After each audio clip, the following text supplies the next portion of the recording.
Hey guys, welcome to 6 Minutes for Wednesday, August 31st. Jason Fulmore, SE Wrestle. Gonna make this super short because my conversation with Fat and Scrappy's Lucas DeSilva is quite long.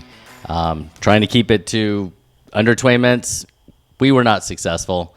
But it was a good conversation. It is all about the Super 32 Qualifier early entry tournament coming up on Saturday at Ola High School here in Georgia.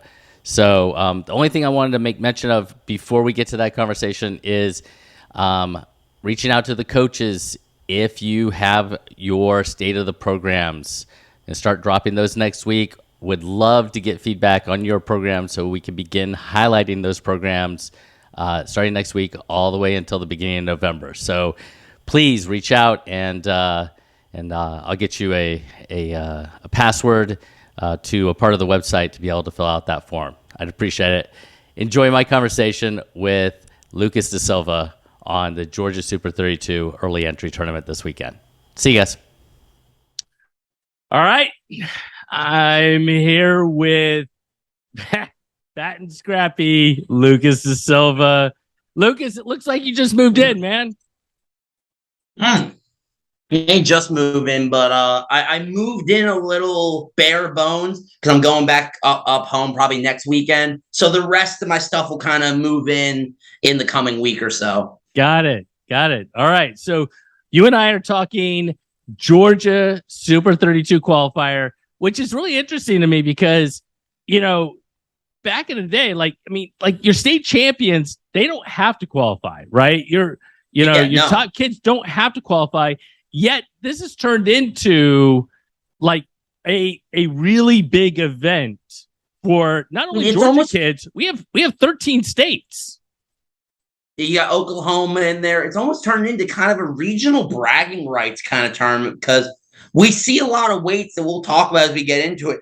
There's a couple heavy hitter matchups where it's like, okay, this could be a Grappler Fall Classic placement match. This could be a Super 32 round of 16 type of match, and we could see it in Ola High School next weekend. Yeah, no doubt. So let's start. First and foremost, like I think Cliff cut the limit right at just below 500 wrestlers.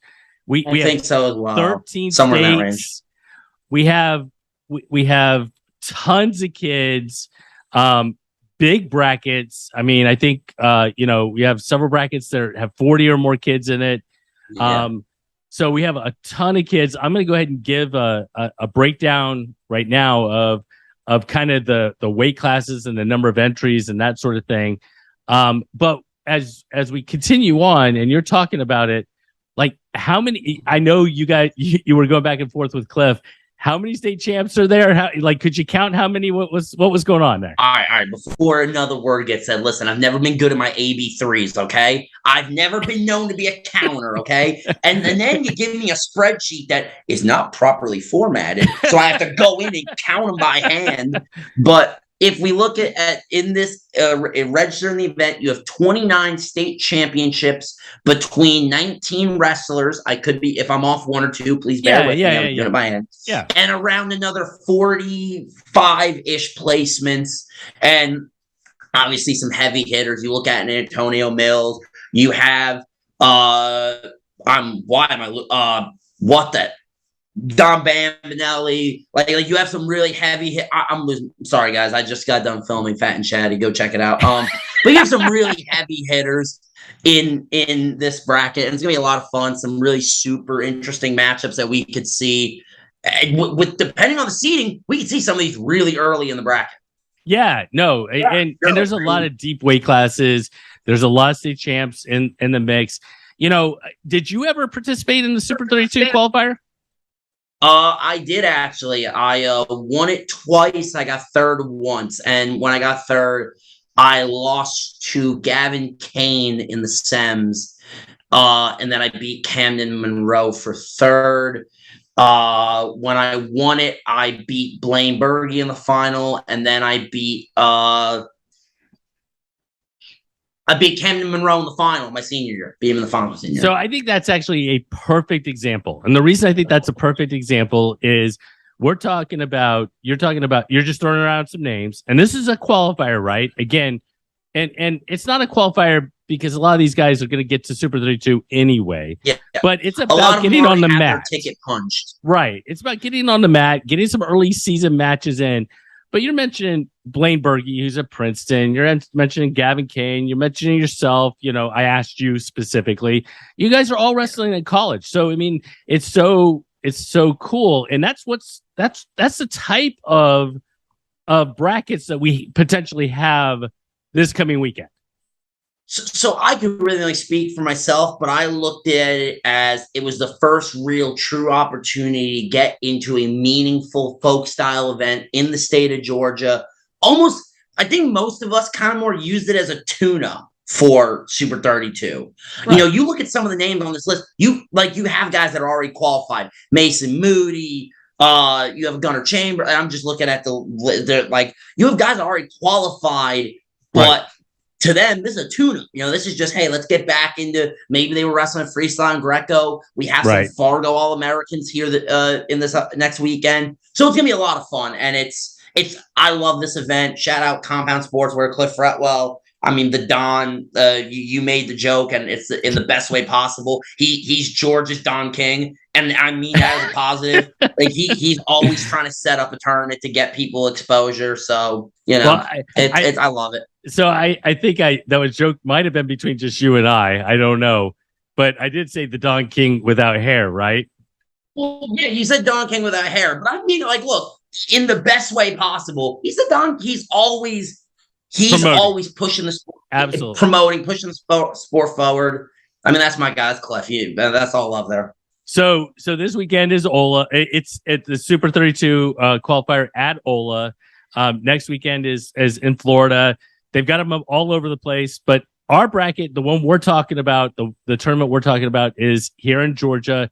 It is fantastic. 128 and 138, or 120 and 138, excuse me, are your largest weight classes at 49. Do you think they're the toughest weights, or is there another weight that's tougher? So here's the problem with trying to predict that is in some of these weight classes, like let's look at 106, for instance, large number and a lot of youth kids on the come up.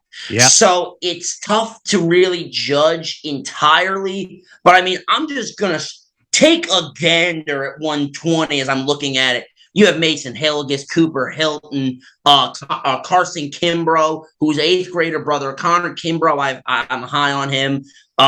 Kieran McCormick, Aiden Payette. Like there's so I almost, then as I continue to look down, you got guys, Tanner Spalding. He's a 2020 Powerade All-American. Just so the problem is, like, we could say as it stands that 120, 138 have a lot of accolades. But, I honed in on 106, 145, 160, 182. Lots of guys, relatively speaking, and also super talented wrestlers in the bracket. Yeah. So, and the other thing I think that we need to make sure that we make mention of is this is the registration. So it's possible somebody moves down a weight. It's possible somebody moves up a weight. It's possible somebody is a no-show at the moment. But as it's we possible have somebody wakes up with the sniffles. I mean, right. As we have the information, 120 does look fairly stacked. Now, one of the things that I always look for, because I know the kids who are coming back. I know the kids who placed last year and everything else. I always want to look at those 9th graders. I want to look at those 8th graders, 7th graders who are competing in this tournament. And like an Antonio Mills, right? Who won the Grappler Fall Classic last year, is listed at 106 plus 3. For this, I do believe it. He is super tough. Who are some of those freshmen or middle schoolers that kind of stand out to you? Well, I mean, when we look down that list, I mean, obviously this list has got to start with Antonio Mills. If we tried to go through all his accolades, I mean, look, the kid has the potential of superstardom written all over him, and we mean that in the best way possible. He's got the it factor. He's a great wrestler and a kid with a personality. Obviously, being me, I'm going to enjoy that. But beyond him, come on.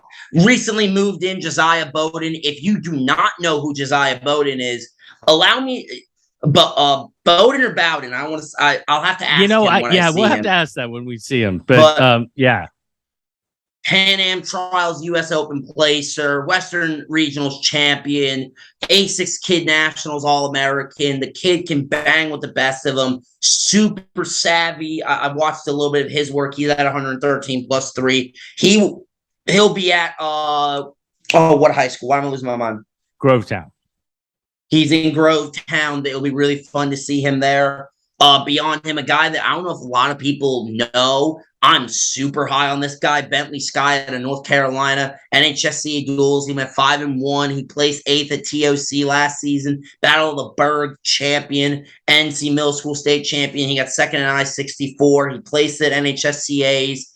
He might be a little bit to go in development, but I'm super high on him. I think he's got a really high ceiling and a good frame. Roman Bellardo as well, incoming. He's a killer. So incoming Georgia kid. Excited. Yes. So I wanted to. You went to North Carolina and now you're shifting back to Georgia. Yeah, but back to Georgia. I did want to mention him.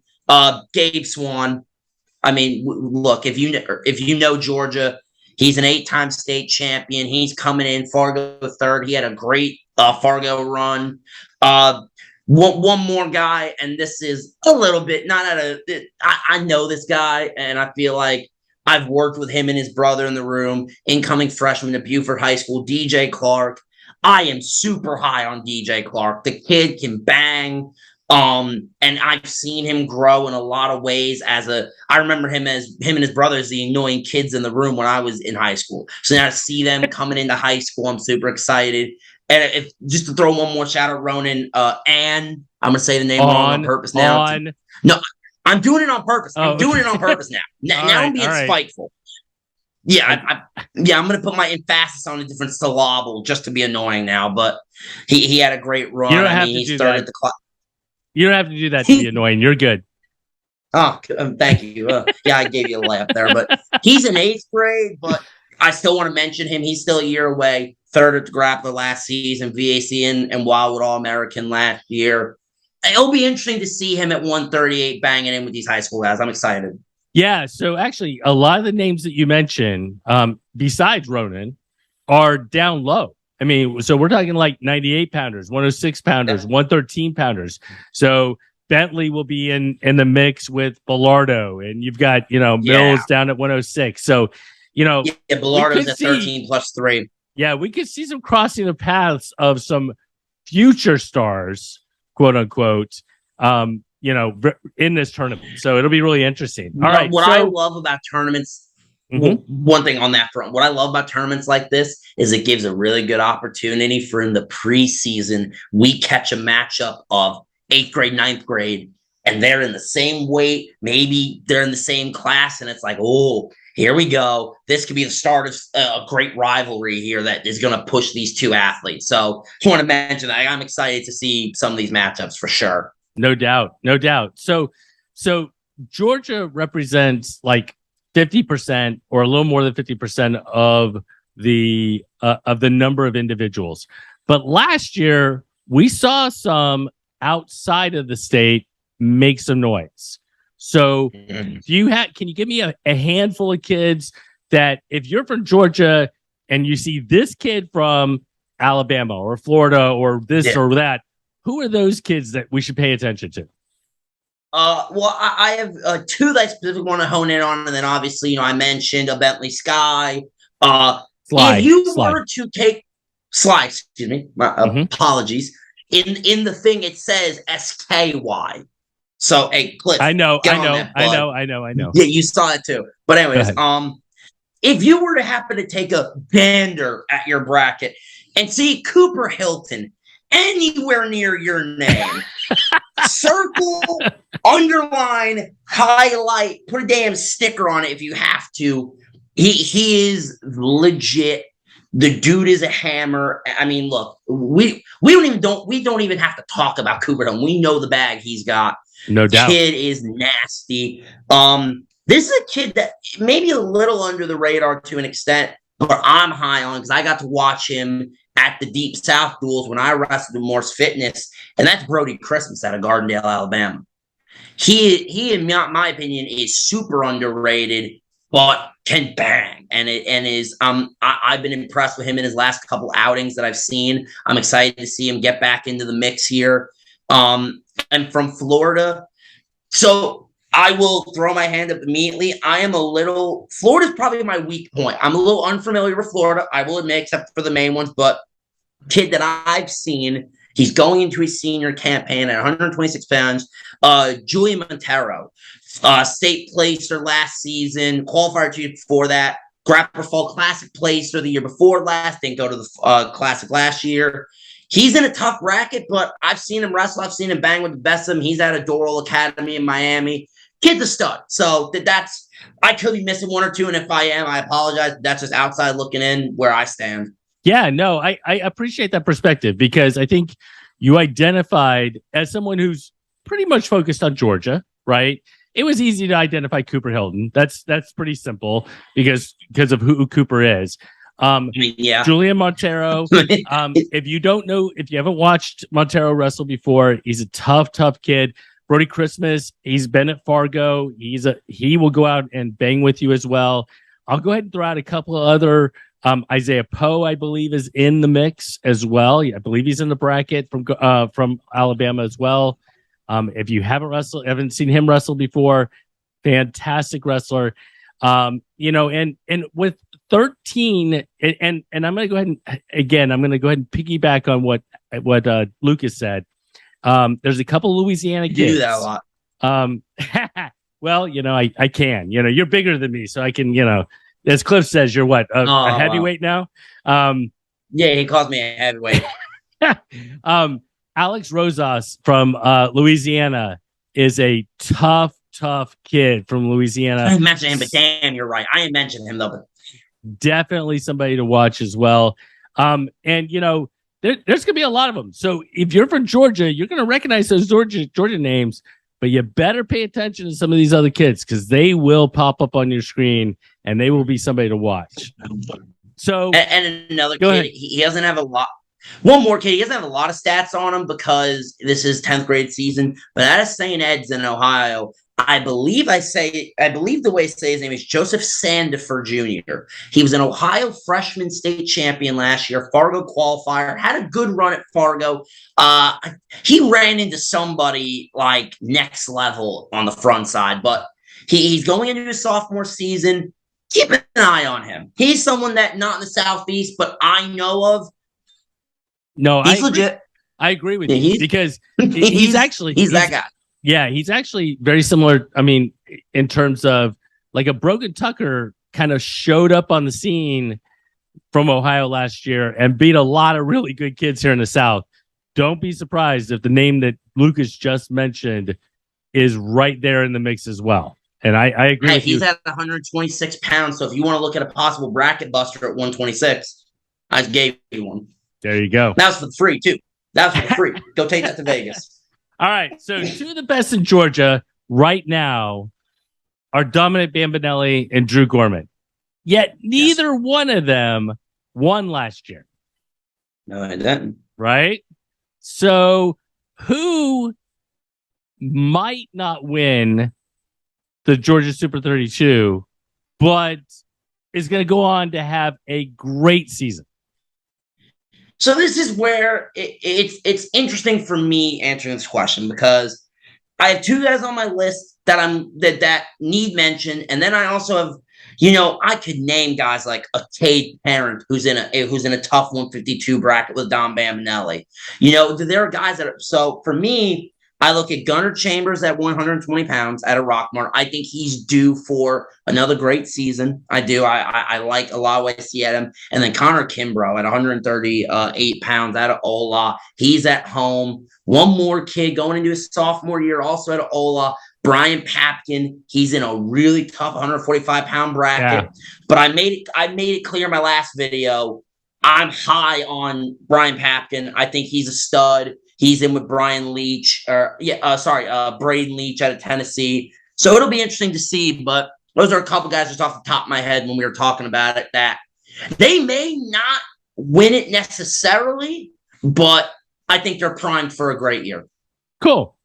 And I mean, I think that that's important. I mean, again, Well, yes, I know that when we're going quickly, we're gonna miss somebody. Like, please understand, like, we're gonna miss somebody. look, the whole point of this is to have the conversation, right? And Sure. to talk about, the 500 kids that are going to descend on Ola for this tournament. So there's no way in the world we're going to hit every single name. I mean, it just isn't going to happen. All right. So you okay with a really quick true and false here at the end? Sure. All right. So I'm going to ask you 4 questions, and I want you to give me whether my statement is true or whether my statement is false. Okay? And you can explain. Feel free to explain what your position. Oh, I'm going to. I'm going to. I figured there was no chance of keeping that in check. I just wanted to go ahead and let everybody know. Come on. All right. So last year, I already mentioned Brogan Tucker from Ohio took home a title, right? Yes. So right now we have 5 Ohio kids in the bracket. We have 5 Pennsylvania kids. We have 17 North Carolina kids, 13 Louisiana kids, Colorado kids, some Virginia kids. Will someone from one of those states, Ohio, Pennsylvania, North Carolina, Louisiana, Colorado, Virginia, will one of them win a title this weekend? I don't, because, like, obviously, if I look, Tennessee, you got a Cooper Helton who looks to be coming in as. I didn't put Tennessee in there. No, that's what I'm saying. I'm like, so if we're looking so I will admit, when I first read your question, I thought you meant just out of state as a whole. Now, I mean, I think it's possible, obviously, because there are some. I mean, look, I mentioned Sandifer, thank you, a minute ago. Right. If he has the right run, and he's an interesting guy because he's in Ohio, didn't place at the state tournament, but we know how good he is. And now you look at 106 pounds, you have a Tate Keasy, who 5th placer last year in Ohio State's middle school national 6th placer last season as well, out of Mirren. He maybe can make some noise. There's a lot of there. I'm going to say it's possible, but I'll go with false. I don't think we have a champion from one of those states. All right. I was waiting for a false. I was waiting for a true or false. He kind of went around it a bit, but I had to explain my logic first. All right. What are you looking for? I dropped something. Give me a second. Let's move on. Well, I've got the sun in my face, so I don't know if you can see that. Oh, I see it now. Oh, that's got to be rough. Yeah, it is, but it's okay. You guys just think of me as like somebody wearing something across my eyes, so we're good. All right, so we already talked about 400 and X number of competitors, 56% or so from Georgia. Last year, 15 weights, right? There are 15 weights, not 14 weights because we have 98, right? So 15 weights, correct. Georgia won 10 of 15. If I said they will win 10 of 15 weights again this year, are you giving me a true or a false? I'm going to give you a true. I think that Georgia looks with the brackets at hand, assuming everybody shows up. If I had to make predictions, I think Georgia would win at least 10 out of 15, maybe even more. All right. So it wasn't an over-under. So you're going to go with true as being 10. Yes. Sorry. Yes, true. I was saying that they will win 10, but I could also see that they could win more. How many more? How many do you think they run away with? Okay, now you're trying to get me a step into a hole. I'm not saying run away. I see. All right. Jason, how many will they win?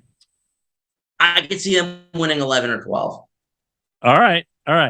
It's possible. It's in the range that they win 11 or 12. All right, give me 2 seconds. I'm going to cover this up because it's driving me crazy. Hang on. Ladies and gentlemen, where that line was sitting across his head is where his hairline was about 26 years ago. All right, I don't know if that's better or not. It looks like it's a little better, so we're gonna go with it. You laughing at me? No. Just go. You'll hear it back on tape. It's fine. Go All with right. it. Just send it. Whatever. All right, let's go. Another question. You mentioned a lot of different weight classes at the beginning of this, but Yes, you I didn't did. mention 170. And I think 170 is one of the best weights in the tournament. I'm going to go ahead and guess that you're going to say 170 is not one of the best 3 weights in the tournament. Or you're going to say false. Is that correct? One of the best 3? One of the best 3. It's in the mix for sure. It's, I think 138, at least as it stands, is probably the toughest. If you're asking me, 170 is in the mix for sure. The problem is it's not one of the bigger brackets. So then you have the question of, I mean, obviously you got a Zach McKnight, you have a Logan Hackert, like obviously great guys are in this bracket. Don't get it twisted. This is not me. Like, this is a great bracket, but just with how little with how small the actual bracket itself is, I'm going to say no. By the way, I missed out on Matthew Waddell. He's in the mix too, obviously. He and is Dylan Real. He is, right. No, I don't think it's in the top 3. I think it's in the top 6, though. In the top 6. All right. So last year, and this is my last true or false question, then we'll wrap this up and get on to the actual tournament itself. Last year, Antonio Mills, Blue Stifler, Alan Calderon, Devin Stone, 4 wrestlers, all won last year, and they're back again. Will all 4 repeat? False. And I'll even take it a step further. I see it more likely. Now, listen to me, boys and girls. I think it is more likely that 2 of the 4 will not repeat. Okay. I think it's more likely than see him go 4 for 4. I think it's more possible to see him go 2 of 4. Right. Probability tells you that it's not going to be 4 for 4 because that's tough. And let's be fair. Mills is going to be at 6, which is going to be a great weight class. Stifler is going to be at 38. That's going to be a tough weight class. Calderon's at 13. That's a tough weight class. I'm trying to find that as we speak. And Devin Stone's got to be in those weights as well. Calderon's at 13. Stone is I'm control F'ing like a what here so that I can find these names easier. Devin Stone's at 138. Right. Stifler's at 1. No, that's Cameron Stifler. Right. Blue Stifler's also okay. So Blue Stifler's also at 138. So one of them ain't. Somebody's not repeating there. I will put my left leg that they are both not winning. So, but they could be different weight classes. Before someone says anything, if they both wrestle at 138, I don't want to see, Stifler went up. No. If both of them are at 38, one of them's not repeating. I could promise that. I think that's a pretty safe assumption. All right. So we didn't cover 98, 106, 113 all the way through. That was not the point of this. The point of the conversation between Lucas and I was simply to give an overview of the event itself. Last words, Lucas, in terms of the way you see the event. You're going to be there, right? I'll be there. I do believe so, yes. Okay. Yeah, so that's the plan. If you're not there, it's totally cool. I will be there. Give me just a perspective of why this is such a really good tournament to start the season. It's a great tune-up for the guys that are going to be going to Super 32. It's a great opportunity when you see some of these guys that, maybe last season they were out in the blood rounds or maybe they placed low, so they don't have an automatic spot. and you see them dig, claw, fight, and they earn qualification. There's so many storylines this early in the year. I mean, obviously, for me, when it comes to Georgia, you have a lot of the Mill Creek tour. They're going to be in attendance. So it's this really first opportunity to see, okay, how does this new look Mill Creek with Stifler and the Mills, we know how they'll compete, but it's almost like, okay, together now, almost like a team, not that we're team scoring, obviously, on that front, but curiosity, like, how many points are they going to score here? Like, do we see, look, let's call it what it is. There's a possibility that Antonio, Dom, Blue, like, there's a possibility that Mill Creek's going to lead this event with 3 or 4 champions. And if that's the case, I kind of sit with egg on my face a little bit going into Grappler, or Super 32 for that matter. So there's a lot of fun storylines. Some of these matchups I'm very excited for. It's going to be a lot of fun. Again, getting back to American wrestling. Folk stop. Getting back to what we do here in the land of the free, home of the brave. Are you a hater on freestyle and Greco? Oh, wait a second. I love freestyle and Greco, but Pat Say Jack, this is America. Did you call me Pat Say Jack? Does that mean you're Vanna White? I guess. I guess in this case. All right. So everyone, thank you for tuning in. It was just fun to break this down. Look, the whole idea is simply to give you a perspective of, we get the registration list just like you do, right? We look at the information just like you do. And we just find it really interesting. We immediately, it goes to, what are the toughest weights? Who are some potential weight, matchups? Who is coming from the outside in and is going to, make some noise? So that was the point of this conversation with Lucas. I hope we get an opportunity to do this for the Grappler and for a bunch of other things during the fall, right? Yep. And one thing I will say, just to cap us off, nearly 15% of the wrestlers in attendance this weekend will have high school state placements to their name. That just needs to explain to you how deep the brackets are. Like, yeah, it's only 490 whatever kids, but these are legit kids. Yeah, they are. Yeah, they are. And then really good opportunity for somebody who's not a state placer to put themselves right on that mark to say, I'm in the hunt this year. Yeah, a kid that maybe he was mad he didn't make the all Georgia first team, whatever the case may be. Maybe Georgia Grappler ranked them low. Maybe Southeast Wrestling called them a dark horse last year at the state tournament, so they're pissed off. It's a great opportunity to put themselves on the map. Absolutely. Lucas, I appreciate you taking the time, man. I will see you maybe this weekend at Ola, and we're going to have a blast, dude. Yeah, I'm excited. Peace out. Peace.